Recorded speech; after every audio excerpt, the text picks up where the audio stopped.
I'm not currently pregnant. Yet. The episode isn't over. Night is young. Gentlemen, let's broaden our minds. Are they in the proper approach pattern for today? Negative. Hold the weapon! Now! Charge the lightning field.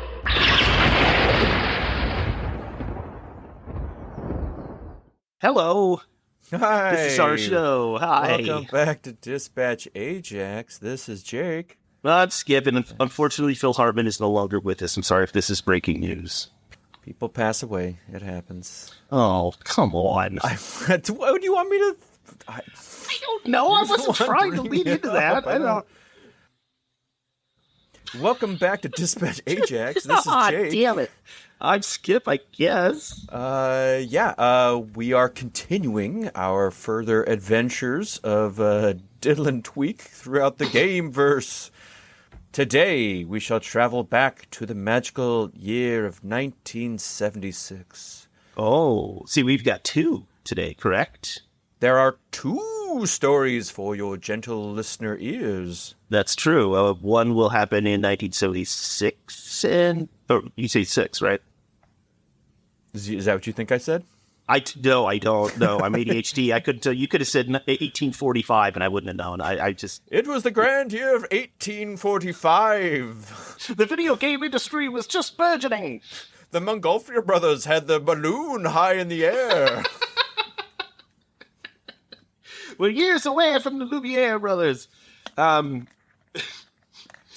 Watch Hugo. I don't remember what you said, but I know that mine takes place relatively after that, around 1982. So, yes. Damn it. Before his story, mine shall take place where... Yes. Before the vile video game nasties of Mortal Kombat or Grand Theft Auto or even the Night Trap. That was it. I was just adding color. I was like, something's gonna come, and nothing came. No, I was giving color. That's all. I was backing you up, man. I was gonna bounce off that color for a little more splash, but it's a little downstream blanks. color. A whole lot of. That's a deep cut. Yeah, a little Shane Carruth there. Huh? Well, it's just a primer, really, to get us going. Oh, I would name a third movie if there was one. I was thinking the exact same thing. I think I've seen it twice, but I don't really remember a whole lot. The only thing I remember was, like, spooling out the intestines of the, you know what I mean? No, I don't remember that at all. What are you talking about? Yeah, there's like a scene where like there's one person that like they're cranking a spool and pulling out the intestines of another. Well, it doesn't matter. It could be a fever dream. What? I'm pretty sure that's Substream Color. You're not thinking of The Cell, are you? Because that happens in The Cell. Oh, I'm thinking the Serpent of the Rainbow again. Huh. Oh, it does happen in The Cell, doesn't it? No, I'm not thinking of The Cell because I barely remember anything from that movie. Pretty sure that's Substream Color. With the pigs? Uh-huh. I don't remember much about it either. All right. Maybe we should watch the film again before we I think we should probably see it again. Yeah, that's probably true. Well, we'll have plenty of time until this next film comes out. But I don't remember what I was saying. Oh, yeah, but before the controversies of excessive violence in video games ruining society, there was a time when things were simpler. There was a time when Atari's Gotcha in 1973, a simple maze game with dots and little maze lines, caused a little hubbub because on the cover of the arcade cabinet was a man who seemed to be chasing after a laughing woman. But the controls, the sticks, were actually in the forms of fleshy globes made to look like breasts. Benny Hill music played constantly. Yakety sax. If only Atari could have had Benny Hill music on all of their games. It would have been better. Especially Asteroids. Or Yar. I don't know Yar. Ooh, we're going to talk about Yar, actually, in my story, so we'll get to that. Or is there going to be a goo monster that's going to take Yar away this time? I am Arvis. Why are you here? No, it is not going to be an oil monster, unfortunately. It's going to be her raging ego, I think, that ruins all of that. Yeah. He's like the other dude from Miami Vice. When he quit Miami Vice, he had a home theater built, like an enormous theater in his house, dedicated solely to show future movies that he was going to be in. Holy shit. We should check and see how that went. It's constantly showing Shane Crew's third movie, I think. That's what's on repeat.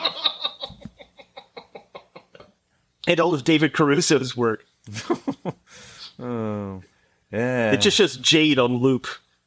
Well, that's an interesting choice. That's the only movie I can think of things in. He had to be in something. Isn't he on like on NCIS The Bayou or something? Oh, CSI Columbus, Ohio. Apparently he was only on NYPD Blue for like a year. Yeah, it was a very Chevy Chase scenario. A very Chevy Chase Christmas, which I have seen so many times. It's one of those classics you always go back to.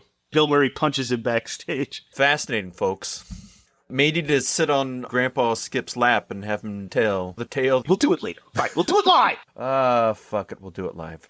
Fuck it. Man, let's go bowling. After Atari's Gotcha, there was also Shark Jaws 1975, which was an unlicensed adaptation of Jaws, the video. No. The film. I know. Surprise, surprise. Where it garnered a little bit of hoopla due to its violent nature, as there was a shark trying to eat you on the screen. What's with all the hoopla? What's with the hoopla? Who let the hoopla in? But no, the first video game to really garner some backlash was the 1976 arcade game Death Race. Is this the Roger Corman Death Race?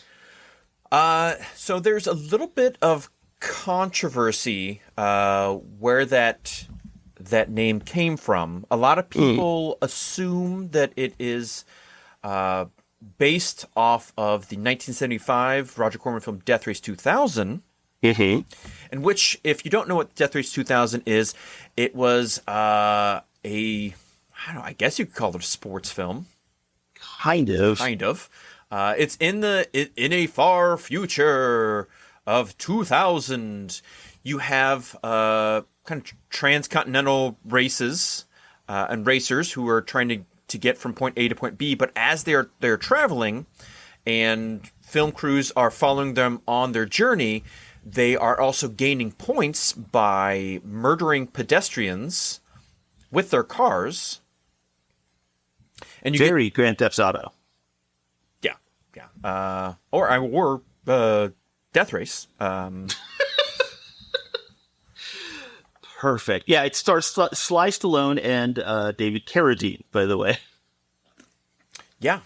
It's a solid film, and I'd say better than the multiple sequels and remakes that came after it. Well, I think most of them had Jason Statham, right? So you can say that. I think I would say that Death Race 2000 is very much like,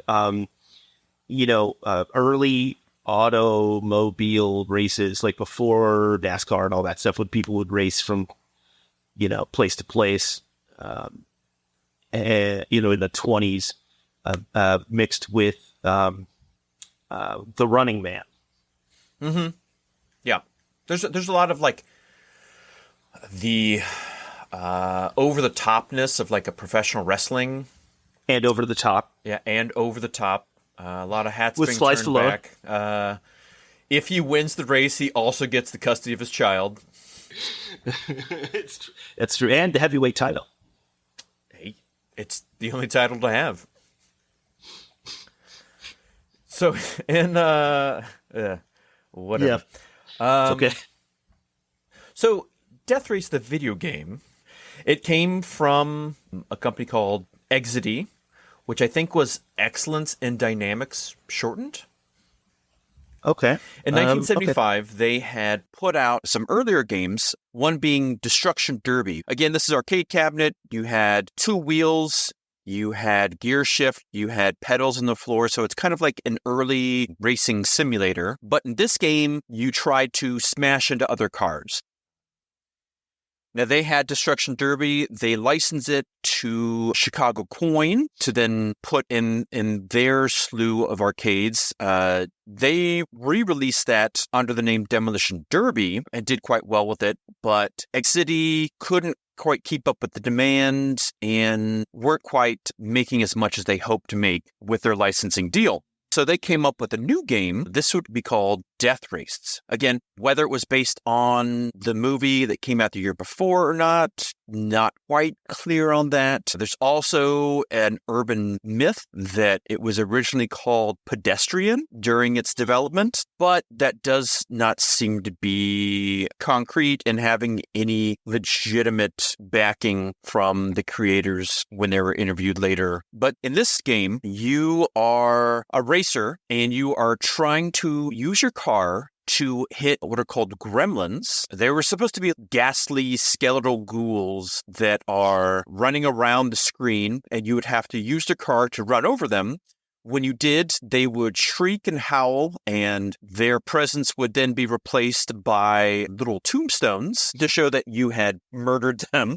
You're not looking out for gremlins or El Caminos or the VW bug. No, these were supposed to be ghastly creatures that you were murdering. Again, it's a 1976 arcade game. It's a little stick figure is what you're smashing that kind of had a skeletal face, you might say. And the arcade cabinet is made to look like there are cars racing down roads, kind of look like Transylvanian graveyards, and they have Grim Reaper-ish figures in the background. So I guess that's what you're led to believe, that you are murdering with your automobile. And the game did okay, but it quickly garnered some interest from outside parties, mainly like those in the Associated Press, which ran stories about how this new game, it's centered on chasing down pedestrians and that you would gain points by murdering people with your automobiles.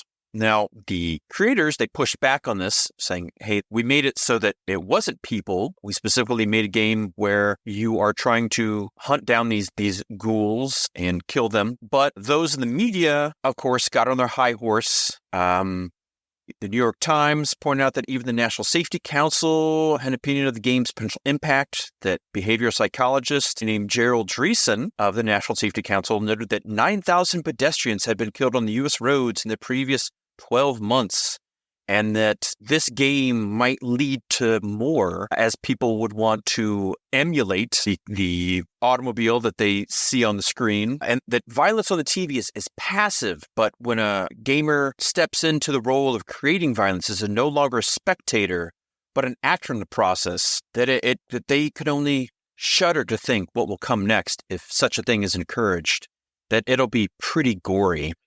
Yeah. That's exactly how things played out.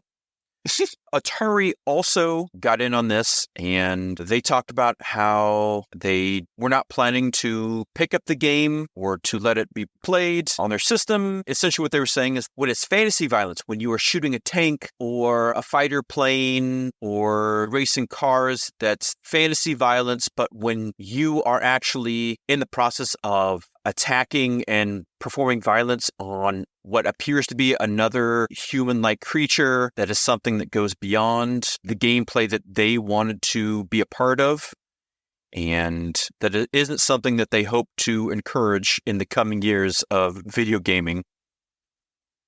Obviously, that didn't come to pass. But the game did garner some interest. Again, any type of press is good press. There's talk that they originally had 1,000 machines sold, and maybe that went up a couple hundred or maybe even another couple thousand after the controversy. But it did spark some interest. It didn't last too long. It did not get picked up for a remake for the PlayStation or the Sega Saturn, which had some garnered some interest in remakes, but those remakes were canceled in 1996 and hasn't really been emulated ever since. But you can still find it at some, I think there's one in New Hampshire that is like a video game museum kind of thing, and they have some arcade cabinets there for it. But it does stand as the first in a long line of video games being misconstrued for their supposed violence, what that might actually turn out to in real life situations. and then the games being taken down and slowly done away with due to that. It's sad when you now look at violence in video games, just like on their Wikipedia. You get into the 90s, and then almost all that you see after that on their webpage is school massacres, lawsuits, school shootings, mass shootings, as if that it's some type of one-to-one correlation, or that it is the thing that is driving the Susano school shooting or the El Paso massacres, because someone might have driven over a shrieking gremlin that now, decades in the future, we have mass murders. Yeah, it's nothing to do with the lauding of gun culture and the ability for crazy people to very easily access assault weapons. I remember when I was murdering men with my bare fist because I couldn't stop playing Street Fighter 2. That's true. I had to see if that 1,000-hand slap really did the job. I really got sick of you saying Hadouken every 15 minutes. I mean, yeah, I was your manager. I took all the money to help your sister-in-law, but... You're the reason I painted myself green and then started, emitting electricity from my skin. But yeah, this is the beginning of video game controversy. And it's unfortunately never stopped, mimicking what they found atrocious and vile in comic books and movies and TV. Penny Dreadfuls before that. Yeah, it's always something. Well, you're forgetting about the Great Pong Massacre. Pong aside? No, those tennis pros killed each other. I mean, honestly, John McEnroe, he was the most gentle, loving man on the tennis court up until Pong came out, and then he became a raging sociopath. Monica Seles, that was directly a result of Pong. That's the whole reason that, was it Joey Buttafuoco? We just spent all this time in the 90s, aren't we? That's what we got. That's the reason the rate of bobbit. Yeah, ice skaters getting kneecapped. It's because of video games. They're the end of society as we know it. They say we remember when society ended in 1994. So, yeah. But what year did it almost end, Skip? 2000? 2012. Yes, perhaps a little bit earlier. Perhaps it had a friend who came from far away, looking to return home, perhaps? Yakov Smirnov?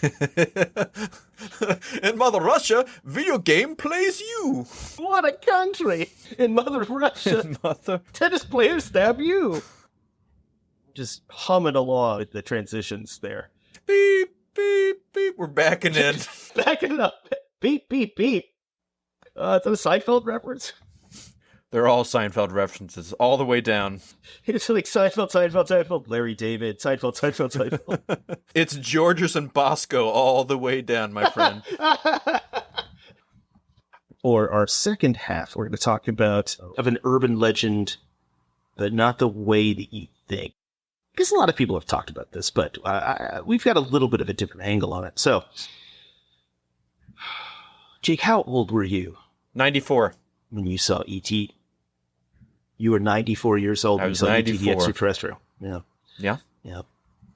Forgot about your Benjamin Button disease that you suffer from. I was a child at heart, though. No, I was a small child. I don't really even remember the first time I saw it. It was kind of always around. I mean, you and I are like the archetypal audience for that movie because we were little kids. But we were there when it came out. And I think... What? Oh, no, I was just... It's stupid. Just stupid stuff in my head. Well, that's our show, so I don't... I know. Sometimes the stupid stuff needs to stay in my head. Doesn't need to come out of my mouth. That was one of the times. Fair enough. That's fair. I have that problem constantly. I don't know if you remember, but even reading comic books back then, remember the back page advertisement was like an alien, not E.T., eating Reese's Pieces. Do you remember those? No, I don't. Oh, shit. Okay, I'll find a picture so that you can see it. So this was a big thing. See if you remember it. Oh, I do vaguely remember it. It did premiere in Star Trek number 14 in May 1985 by DC Comics. So, Which I mean, had a total of 16 copies out in the world. if there's any very specific sweet spot for me as a child, Star Trek by DC Comics is probably the number one. So this alien, he kind of looks like a little goblinish kind of thing. He does, yes. He has a hairy nether region, which are like hair pants he has on. A pretty slick, I don't know, shoulder, chest piece ensemble. And a lovely little military mohawk on his head. High and tight. Yeah. He really looks absolutely nothing like E.T. in any way, shape, or form. No, which makes me think that it has to do with other licensing issues, which is ironic because the only reason that they used Reese's Pieces was because there was a weird licensing thing about using M&Ms, which is what they originally wanted to do in E.T. I remember seeing this in the back of a lot of comic books, but maybe I'm the outlier there. I don't know if I know, but it's pretty possible. It's funny. I think I remember something else E.T. related that we're about to speak about, an advertisement for that more in comic books than I do this. Interesting. Okay. Well, we were right in the wheelhouse for this film, obviously. Steven Spielberg was the hottest thing going film-wise, and he could do no wrong in the eye of Hollywood. But I do have unpopular opinions, I think, about that film. And it's not because I think the movie is bad or anything, because it is a fun family romp or whatever. But it's also the beginning of Steven Spielberg's shameless commercial tie-in habit that he has, which I think rears its ugly head manifested by Ready Player One, but I think it probably jumps the shark around Jurassic Park if I had to guess. Interesting. Because that's the movie where he actually even comments on his own shameless commercial tie-ins, and he talks about slapping it in a plastic lunchbox, even though that's exactly what he did for that movie. I'd have to say that was the saturation point, maybe the jump the shark moment, and which is one of my only real complaints about Spielberg, is that he's just shameless. I mean, if you look at Minority Report, he added in a scene where they fight in a car factory. That's the one that really always stuck out to me. It's not in the story at all, and it doesn't belong in the movie. Yeah, and I would say maybe because he is so closely in touch with George. I don't know. I always just had a feeling that there was a business model that was transported over. Yeah, you can't fault George Lucas for his original reason for doing such a thing, but his obsession with that also ended up ruining the Star Wars franchise. And you're right. I think Spielberg unfortunately created a model that other people would follow forever after that. That you can tie in products and famous companies without it being perceived as schlocky or like desperate. But that's just me. I told you it's unpopular, but I'm pretty sure I got some backing. It's an opinion to have. I don't know if I would completely write him off based off of that, but I can understand how it would leave a bad taste in your mouth. Yeah, I mean, it's not like he didn't put any like Burger King ads in Schindler's List, but that doesn't mean he wouldn't. that's kind of the issue there, you know. But that, you know, E.T. was a very, very, very, very popular movie. And I personally, even as a child, thought it was a little ham-fisted and schlocky myself. I'm not even joking. I know. I'm just imagining you as like a little Ebert with your suit on, you know. Little Roger Ebert. My oversized suit in the... really, though, I remember I did see it in the theater, and I remember even after that, my parents kept buying me stuff. Man, you and I had, when we were kids, it was the crown jewel of geek culture media stuff for kids, or just in general. Because I remember I had my Temple of Doom poster on the wall, my Superman 2 poster. I had my Raiders of the Lost Ark sticker book, my R2-D2 clothes hamper, my... And my Star turned into what you turned into. Exactly. Yeah, my Star Trek trash can, my and then of course I had all this ET stuff that my parents given me, which actually turns out today is very valuable, but recently burned up in a fire. So the thing about it was even as a child, I was like, Because I remember when I was a kid, my parents showed me Close Encounters. And I had actually seen Jaws. My aunt showed me Jaws, and I couldn't swim in her pool after that. But E.T. was like, oh, so you're this kind of guy. You know, it's kind of like, it's just such a kid's movie that it was disappointing to me. But that's an unpopular opinion, and I understand that. And I was like, wow, the girl from Firestarter, weird, you know? But Isn't this pre-Firestarter? I could have said, oh, John Barrymore's granddaughter. Whoa, weird, you know, but I didn't. I don't. I think I formed my opinion based on all the garbage movie tie-in stuff that my parents gave me, like the sticker books. Maybe and this is less about the film and more about what was kind of you became inundated with and you weren't in favor of, which then my mother was a saint. Eat your E.T. cereal, hon. No, at that point it was Mr. T cereal. Let's get it straight. I pity the extraterrestrial who doesn't eat Mr. T cereal. Another PB's Big Adventure tie-in, by the way. Oh man, what was NET cereal? Cereal gravy, obviously. Peanut butter and chocolate flavored, crispy sweetened 2-grain cereal. Oh God, that's right. He was like, oh, that's right, because it was like, because I remember later when Reese's Puffs came out, it was the same fucking thing. These look, I mean, it looks like brown cat food. With like Lucky Charms? Yeah. It looks like marshmallows and cat food? Yeah, Lucky Charms is 100% cat food, except for the marshmallows. It's so fucking funny. Oh my God. But anyway, this was in our wheelhouse. We were the prime demographics for it. And at that same time was, of course, the burgeoning phenomenon of video games in arcades. And also, home consoles, which we touched on a little bit in our episode about Night Trap. But E.T., and a lot of people have touched on this, so we won't go too far into the recycled story that everyone puts out about being one of the worst games of all time. But we would be remiss not to talk about it, at least. So the reason I brought up all the commercial tie-ins and stuff about this is because Steven Spielberg himself, and I think you were right, I think he took a big page from George Lucas's god-awful manual and was very hands-on personally with commercial tie-ins for E.T. Steven Spielberg went to one of the only people who actually had experience in this field, not sort of a young startup, but an actual experienced video game designer and programmer, a man named Howard Scott Warshaw, who later went on to do the tie-in game for Raiders of the Lost Ark, which I've played and is also pretty difficult. And a lot of people hate it because it's hard, but it's not bad. It's just hard. Now, Warshaw, his whole plan, and he got in the ground floor. I mean, he's right up there with like Wozniak and Steve Jobs and guys like that from that era. He wanted to go through school as fast as he could and then make a ton of money doing what he did, because very few people did. And his idea was that he wanted to retire by 30. And so he went through college, got a master's degree in engineering, and then he moved to Silicon Valley at the beginning of that whole revolution. And in 1981, he was hired by some strange new startup called, what's it called here? It's Atari. That's right.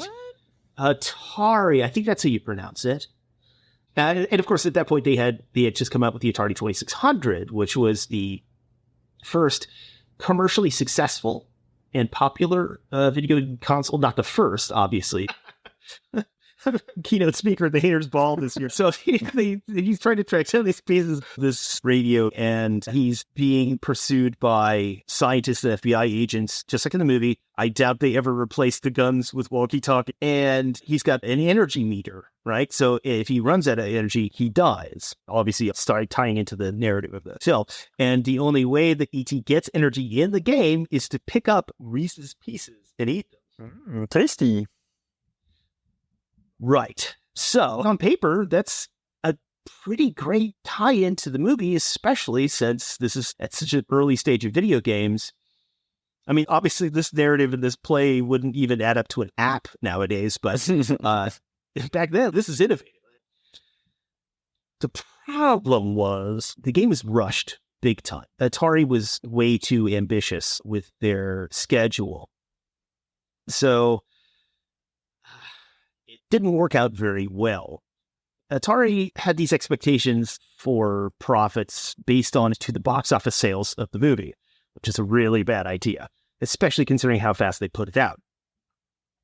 Because of this, it's often called one of the worst games of all time and one of the biggest commercial failures in video game history, to the extent that it is often tied to the absolute collapse of the video game bubble of 1983, which is very similar to the comic book bubble of the early 90s and the dot-com bubble in 2000. And this game, of course, is held up often as a cautionary tale.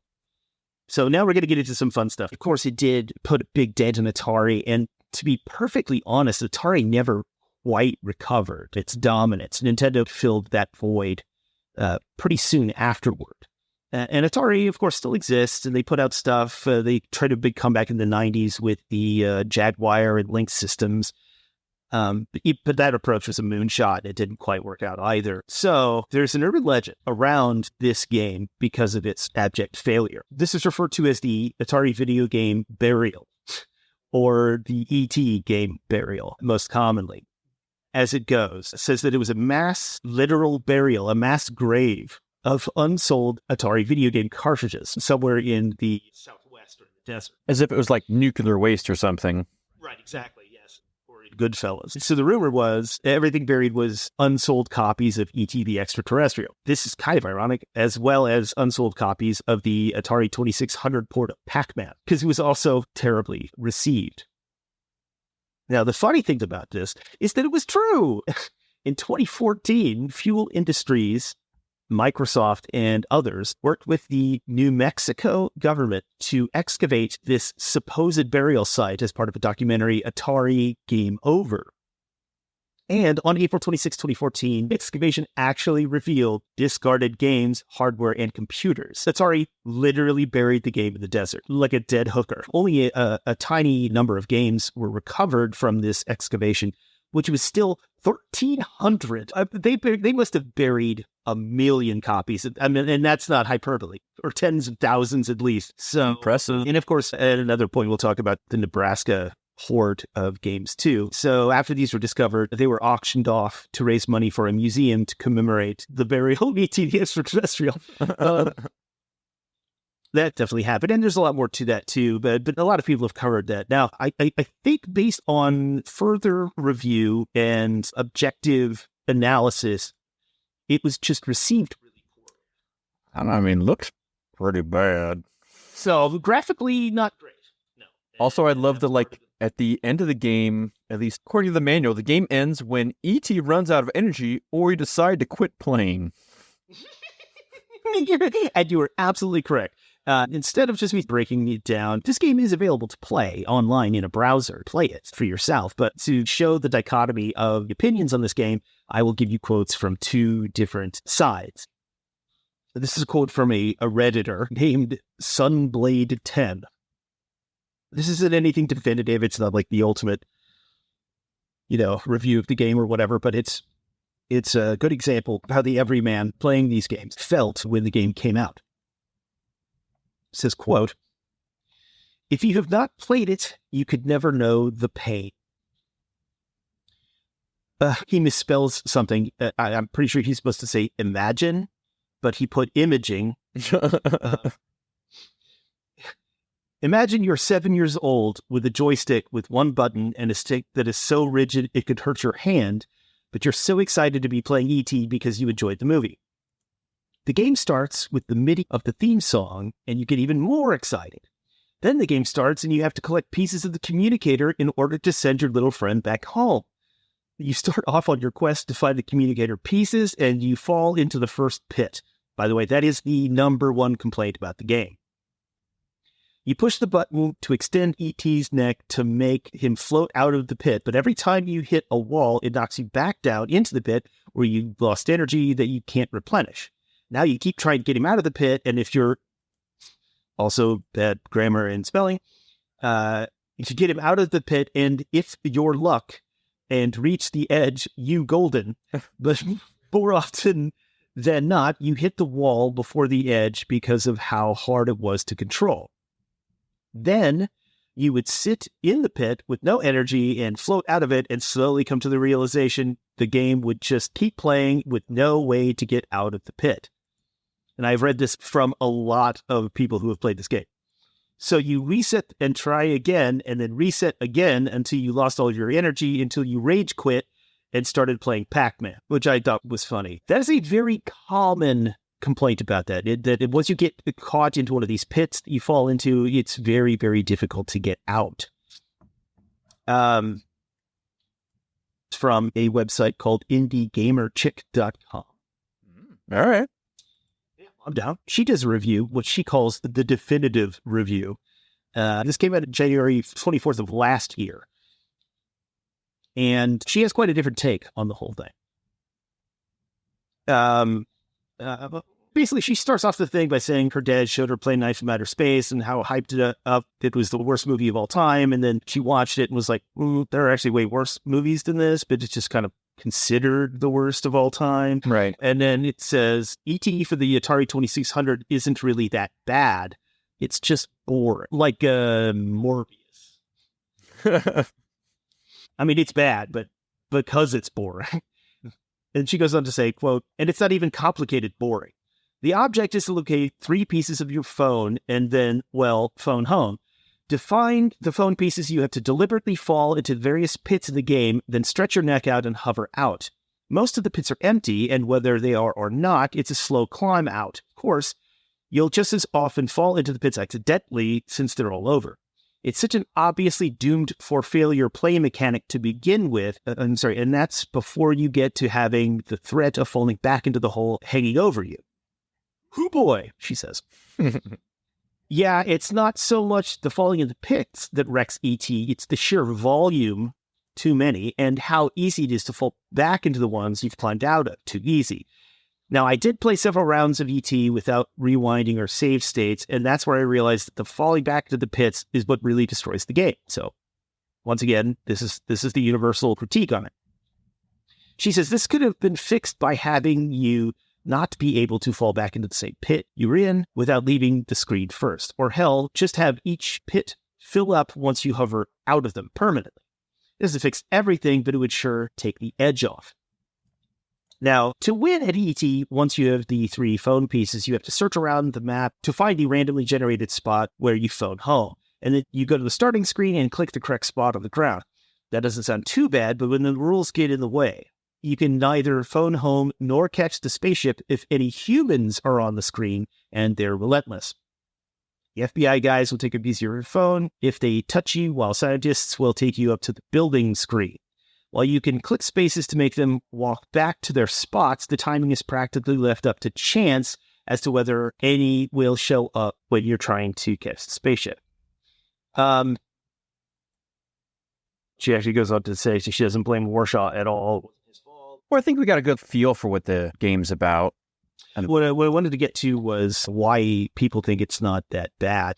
And this specific add-on here comes from the Atari Age website forum. And this is posted in 2019. This comes from a user called Atari Person 23. Gameplay is not bad. You just have to read the manual. Just like Raiders of the Lost Ark, okay, and Solaris. I didn't know they made a Solaris game. Is it also 4 hours long? I don't think it's based off the... Oh, okay. Well, it's based off the remake with George Clooney. I know it has nothing to do with that. I was really kind of hoping, actually. Yeah, and in fact, I mean, that probably would have predated Solaris. It was 72. Oh, well, no, the movie that way predates the game. Yes, yeah. But there might have been a video game before Raiders of the Lost Ark based on a movie. I was doing some digging while you were talking, because it looks like Star Trek Phaser Strike. I have played Star Trek Phaser Strike. Yes. Which came out in November 1979. A good 3 years. The handheld? I am. Okay. That's very funny that you bring this up, because I had that handheld. Microvision? Yes. Uh, no, I used to have that game. So the interesting thing about the Microvision was it was a game console that was, I don't know, I'd say 10 inches long. It was brown plastic and it was rectangular, but it was rounded on the edges. And the main interface part was early LCD, but instead of cartridges, the games were all encoded into phases for the system itself. It had an indentation cut out for where the screen would be, and then period below it, and then in the console itself, you had a knob. And so each game would put a new face on the game and on the console, and then you'd play the game based on that, which I thought was really cool. It was a unique system. And funny enough, when I was a kid, after reading Hitchhiker's Guide to the Galaxy, I always imagined that's what it should look like. When my parents' garage burned down, I found a Microvision with Phaser Strike in it. Yeah. And I was like, God damn it. I could totally sell this or play it. or play it. But you're right, except for the fact that that's not based off a specific movie. It's based off of Yes, but it did come out in conjunction with Star Trek: The Motion Picture. Sure, but it's just called Star Trek Phaser Strike. And yes, Correct. you make a good point. You could say that, yes, but it doesn't specifically say that it ties into the movie. Yeah, well, I mean, even if it wanted to, I mean, it was so bare bones from the look of it has that nothing to do with Star Trek whatsoever. Yeah. Here's the thing: if it said Star Trek: The Motion Picture Phaser Strike, Right. That is that would be the guaranteed. Yes. Boy, that's a rabbit hole and a half. It's a Disney's black hole we just went through. So this person says, you just have to read the manual, just like Raiders of the Lost Ark and Solaris, to also very sophisticated games. And people say falling in the holes is annoying, but that's because you're moving the joystick up. It says in the manual to not do that. So take 2 minutes of your life to read the fucking manual. Gameplay is also fast-paced, so you can't wait around too often in one spot. Otherwise, you feel depressed because you have to, 1, press reset, or 2, let minutes of your hard work disappear. Gameplay is actually fun, entertaining, but not the best of adventure games. For that, do Adventure, all right, or Raiders of the Lost Ark, or Sword Quest. E.T. is good enough for me to recommend, despite it not being the best.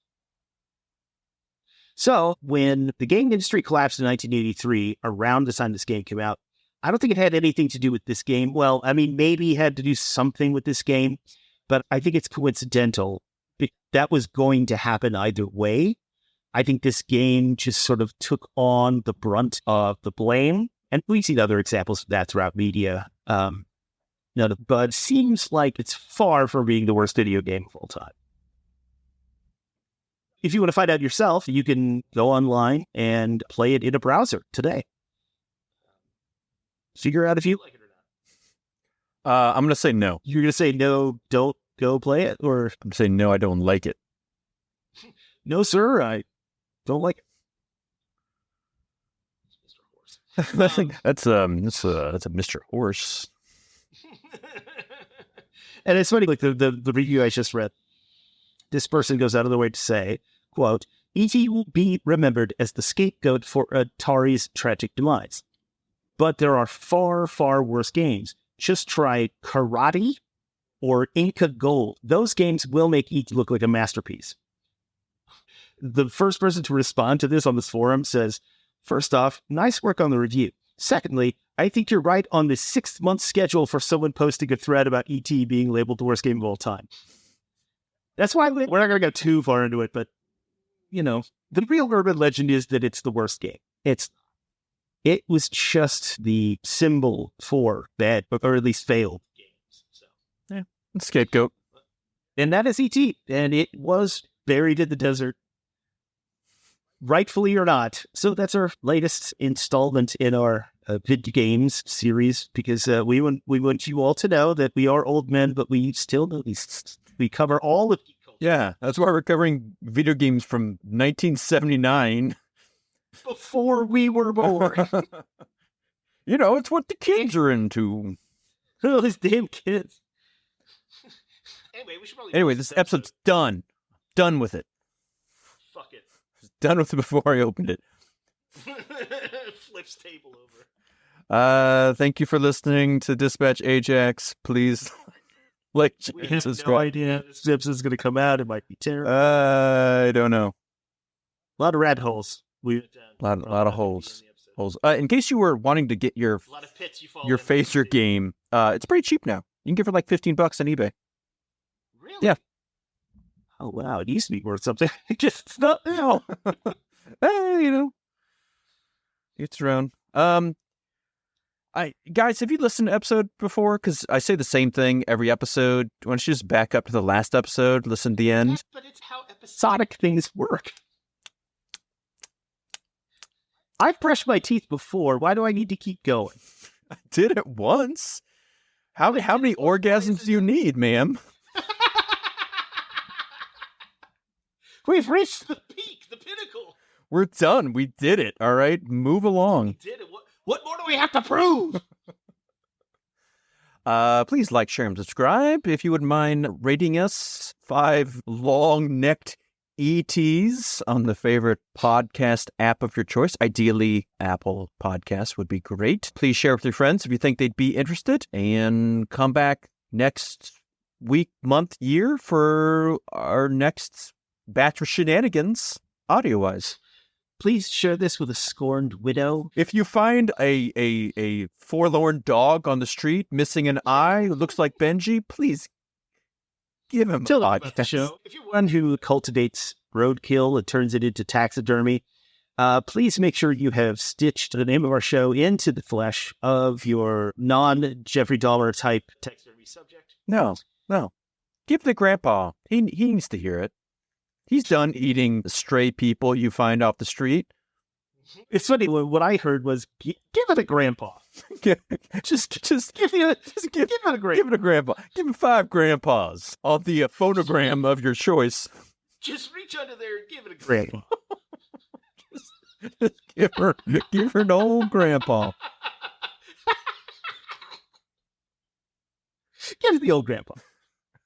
Come on, let's go out to the shit. Hey, give it a grandpa. Dwayne, get the diesel fuel. Oh. All right, well, that's our dumb show. That's accurate. Please make sure you make your tabs and sure to clean up after yourselves in some sort of reasonable degree. Don't forget to support your local comic shops and retailers. And from Dispatch Ajax, we would like to say, give it a grandpa. Please, go away.